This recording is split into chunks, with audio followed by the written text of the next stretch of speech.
Hey guys, welcome back to my channel. I'm Courtney Scarlett and look what I have to play with for the next few weeks, the Rocket Free Storm. I am super excited about this bike. I mean, if there was any bike on the market that didn't need more power, it was definitely this one.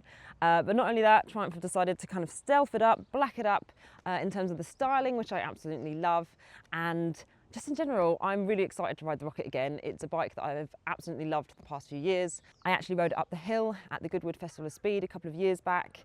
And yeah, it's just a bike that I absolutely love. I've put quite a lot of miles on the old GT edition, and the R was the one that I rode up the hill. So this is the Storm R. There is also a GT equivalent as well.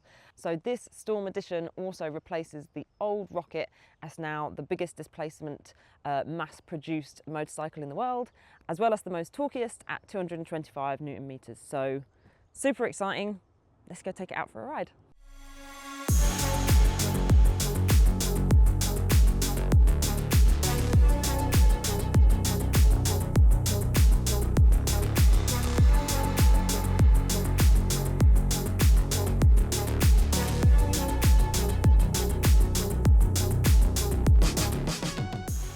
Okay, all right, getting my bag on.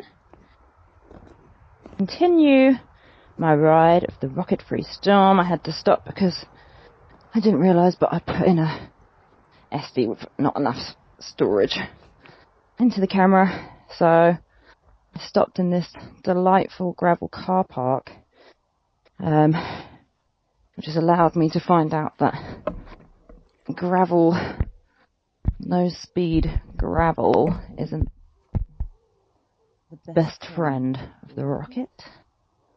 Anyway, right, get out of here. Some nicer roads.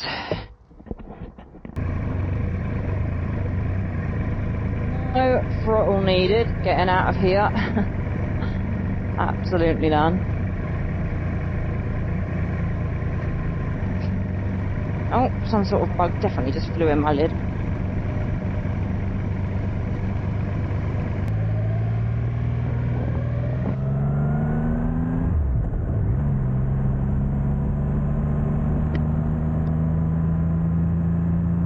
So, the Rocket Free Storm.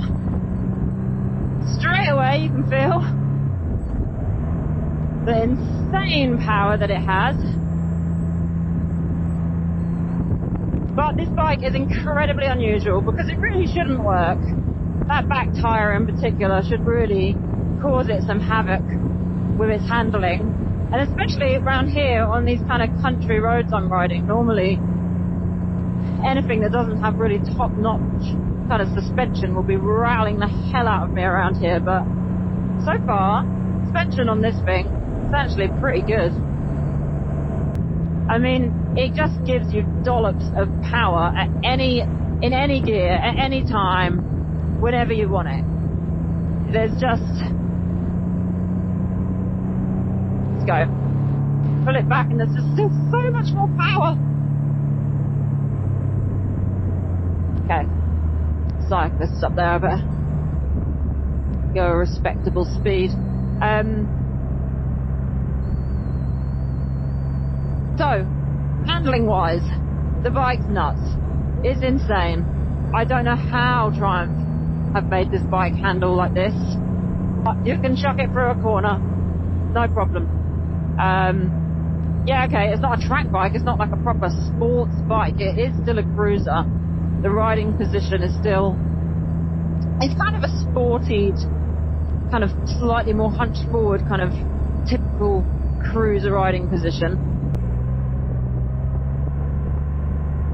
Oh, the bike, it really does just glide through every corner. So smoothly, so comfortably.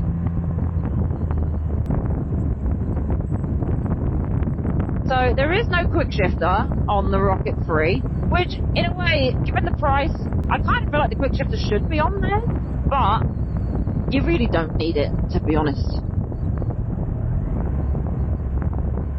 I don't think this bike is one that necessarily wants to be doing loads of quick changes or anything anyway. Right, I'm going to take a left and just get around this person, I think. this is quite a nice road. Let's try and get around them.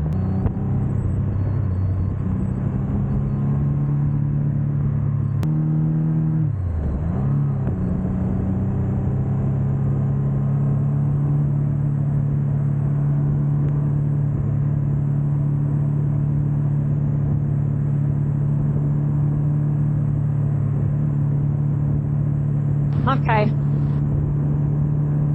Up at 70. You can just now start to feel a little bit of the bumps on this road. I mean, frankly, you barely need to change up or down. It just has so much power and torque wherever you're sat on the rev range. But so yeah, so that's where the quick shift is not really needed, but maybe for the money they could have thrown it on.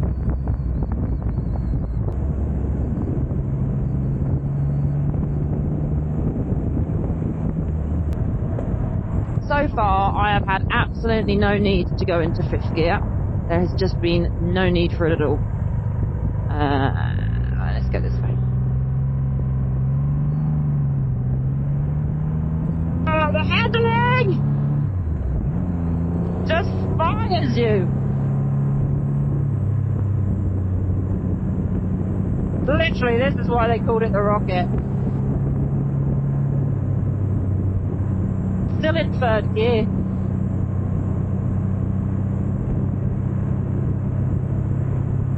This is bananas stuff. It rides nothing like a cruiser. It's just nutty. Nutty speeds. Nutty power. Nutty torque. Oh, holy hell. I forgot how much fun this bike is. The Rocket Free Storm has a 2,458cc liquid-cooled inline triple engine, which is pretty crazy given the times of low emissions and Euro 5. It's got a peak of 182 brake horsepower and 225 Nm peak torque. It comes in 3 colourways: Carnival Red, Sapphire Blue, but to be honest, the only one worth looking at is this black and grey one. That's the bike for me all day long. And of course there is the GT version as well. Before you even begin adding accessories or custom parts, this bike is going to set you back £23,195, and not going to lie, you know it when you're out riding it. It is dripping in premium features. It's got show of forks, twin Brembo brakes, so excellent stopping power, which is absolutely needed, shaft drive. It's a long and heavy bike weighing 317 kg.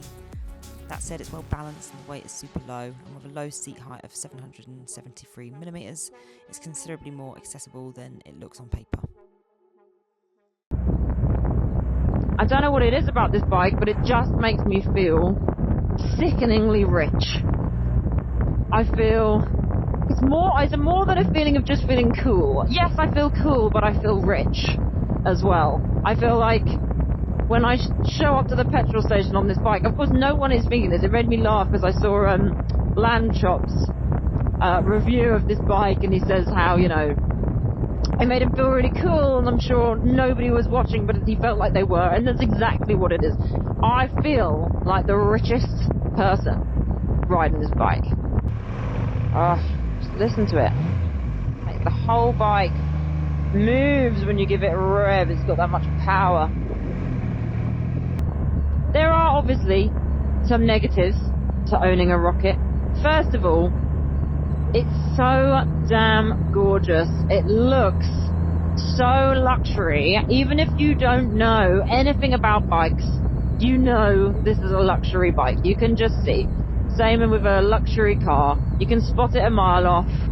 It looks expensive, which is a really lovely thing when you're riding it and you feel really proud to be out pretending it's yours. However, if it was mine, I would be nervous necessarily about where I left it and where I parked it. So that is one thing with a bike with that kind of premium. And obviously, you know, all bikes can be ridden in the rain, but I think with this bike, I wouldn't choose to ride it in the rain. So the first time I rode this bike, it was the hill climb at Festival of Speed, Goodwood. I was absolutely terrified. I'm not even going to pretend for 1 second that I wasn't, because not only had I never done the hill climb at Goodwood before, I didn't know what to expect with that and how fast it was going to feel, and I knew it was obviously wide and you go up the hill, but then once you get to the top of the hill, I was told that it narrows really quickly and then you're met with a brick wall and to take it easy, not to crash, obviously. So there was a bit of pressure there, and I'm riding this unknown bike, which on paper looks completely terrifying and doesn't really sound like it should work. So I was nervous, and you know, you're riding it 5 miles an hour from the paddock to the start line, and I had no clue what it was going to be like, how quickly it might launch me up the hill, what were the brakes going to be like, was it going to be able to corner, you know. So I took it really easy. I look back on it and I kind of wish that I'd opened it up a bit more on the hill climb. Sometimes you'll get on the odd cruiser and it really doesn't feel made for these back road riding at all, and it kind of, you feel like you're just fighting it all the time, but not on this. There are no fights on this. This thing has no problem with the back roads. I'm sure it would have no problem going out with some sports bike riders either, and then it would also sit just as comfortably surrounded by Harleys. So really, really unique bike, and it is almost perfection. I mean, like I said, for me, looks, I'm going to give it 8 out of 10, because I think that this Storm model does look amazing, and I think it is better looking than last year's model. Ride-wise, to ride, 10 out of 10. There's really barely anything to fault. Again, you have to be really nitpicky. The engine does get quite hot. I can imagine on a hot day or in traffic, that is going to burn like mad. But other than that, I don't see any reason to complain about this motorcycle at all. It's just great. Oh my god, the way it handles. So I've got its biggest competitor, the Ducati Diavel, coming in a few weeks' time. And I'm so pleased to have them kind of almost back to back, because they are two bikes really worth comparing.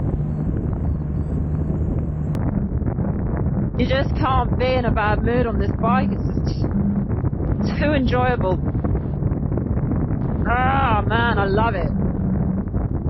I just know by the time these 2 weeks of this bike are up, I'm going to be sat there with a calculator trying to figure out how I can remortgage my house and get one.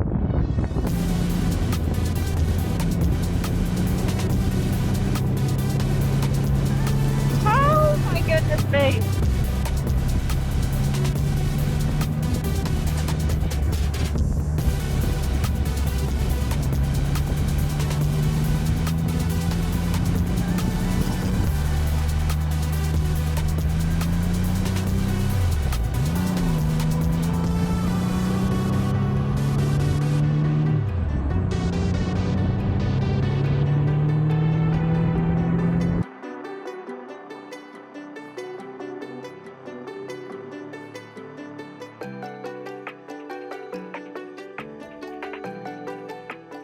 Thank you so much to Triumph for loaning me this absolutely stunning Rocket Free Storm. I've absolutely loved every minute of riding it, and thank you so much for watching.